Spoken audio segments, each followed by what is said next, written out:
यह चैनल किसी भी धर्म, जाति, वर्ण, मजहब या व्यक्ति की भावनाओं को ठेस पहुंचाने के उद्देश्य से नहीं बनाया गया है। इस चैनल का उद्देश्य केवल सत्य को सामने लाना, समाज में फैली गलत धारणाओं, अंधविश्वास, अफवाहों और भ्रामक जानकारी का तथ्यात्मक विश्लेषण करना है। हम यहाँ प्रस्तुत जानकारी को शास्त्रों, प्रमाणों, तथ्यों और उपलब्ध स्रोतों के आधार पर जांचते हैं ताकि दर्शकों तक सही जानकारी पहुंच सके। यह चैनल भारतीय संविधान के अनुच्छेद 19(1)(a) के अंतर्गत अभिव्यक्ति की स्वतंत्रता का उपयोग करता है। दर्शकों नमस्कार, मेरे इस मंच पर आप सभी का स्वागत है।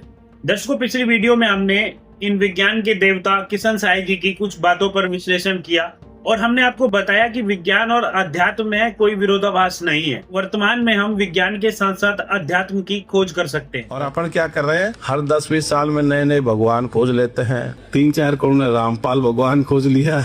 इनका कहना है कि हम हर 10-20 साल में एक नया भगवान खोज लेते हैं। तो दर्शकों, पहले तो इनकी इस बात को समझते हैं जो ये कह रहे हैं कि हम हर 10-20 साल में एक नया भगवान खोज लेते हैं। तो यहाँ पर हमें सबसे पहले गुरु और भगवान के बीच का जो अंतर है वो समझना पड़ेगा। तो दर्शकों, यहाँ पर किशन साई जी को सुधार की जरूरत है। भारतीय संस्कृति में गुरु को भगवान का दर्जा दिया गया है क्योंकि गुरु जो होते हैं वो अंधकार से प्रकाश की ओर लेकर जाते हैं। अब किशन साई जी ने एक साथ सभी का नाम ले लिया कि ये सब जो है काल्पनिक है, अंधविश्वास को बढ़ावा दे रहे हैं।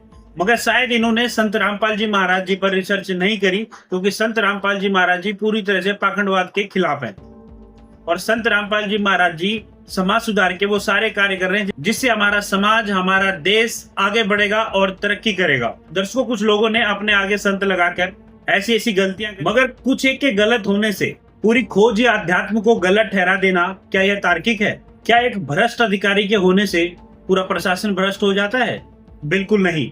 ठीक इसी प्रकार कुछ नकली लोगों ने अपने नाम के आगे संत लगाकर कुछ गलतियां करी जिसकी वजह से आज हम सबको उस गलत नजर से देखने लग गए। तो इसका मतलब ये नहीं कि सभी गलत है।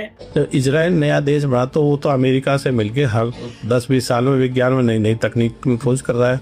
साहब का कहना है कि दुनिया नई नई तकनीक खोज रही है। तो मैं इनसे पूछना चाहता हूँ, क्या तकनीक ने इंसान को सुखी बना दिया? आजकल डिप्रेशन, सुसाइड, अपराध लगातार बढ़ रहे हैं। तो दर्शकों, विज्ञान ने हथियार तो दिए लेकिन अध्यात्म ने दया और करुणा दी। अगर लोग किसी गुरु की शरण में जाते हैं तो वे अपनी आत्मा का कल्याण और नशा मुक्ति जैसे सुधारों के लिए गुरु की शरण में जाते हैं। उदाहरण के लिए संत रामपाल जी महाराज जी के करोड़ों शिष्य जो आज पूरी तरह से नशा मुक्त हैं। संत रामपाल जी महाराज जी के सभी अनुयायियों ने दहेज रूपी राक्षस को जड़ से खत्म करने की कोशिश की है। संत रामपाल जी महाराज जी के जितने भी शिष्य हैं वो न दहेज लेते हैं न दहेज देते हैं। संत रामपाल जी महाराज जी के शिष्यों ने शास्त्र आधारित भक्ति करके अपने जीवन में बड़े बदलाव देखे, जैसे कि मानसिक शांति, आपसी बैर भाव खत्म होना, एक दूसरे के प्रति दया भाव का आना। यह सब चीजें हमें एक पूर्ण संत, सच्चा संत और अध्यात्म से सीखने को मिलती है। तो दर्शकों, मैं किशन साई जी से पूछना चाहता हूँ, क्या किसी को बुराइयों से छुड़ाकर सही मार्ग पर लाना आप इसे पिछड़ापन कहेंगे? क्या यह सही में पिछड़ापन है? तो दर्शकों, अंत में एक ही बात कहूंगा, किशन साई जी का यह बयान एक तरफा। दर्शकों, इस बयान से इनकी आध्यात्मिक कमी का भी एहसास हो रहा है। हाँ, मैं ये कहता हूँ कि विज्ञान जरूरी है लेकिन वो अध्यात्म का विकल्प कभी नहीं हो सकता।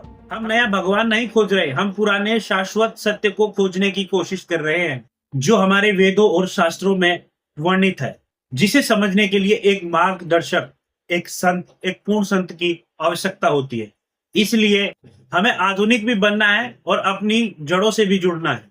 तो दर्शकों, आपका इस बारे में क्या कहना? क्या विज्ञान की तरक्की के बीच अध्यात्म की खोज करना गलत है? कमेंट में अपनी राय जरूर दें। फिर मुलाकात होगी एक ऐसी वीडियो में। धन्यवाद।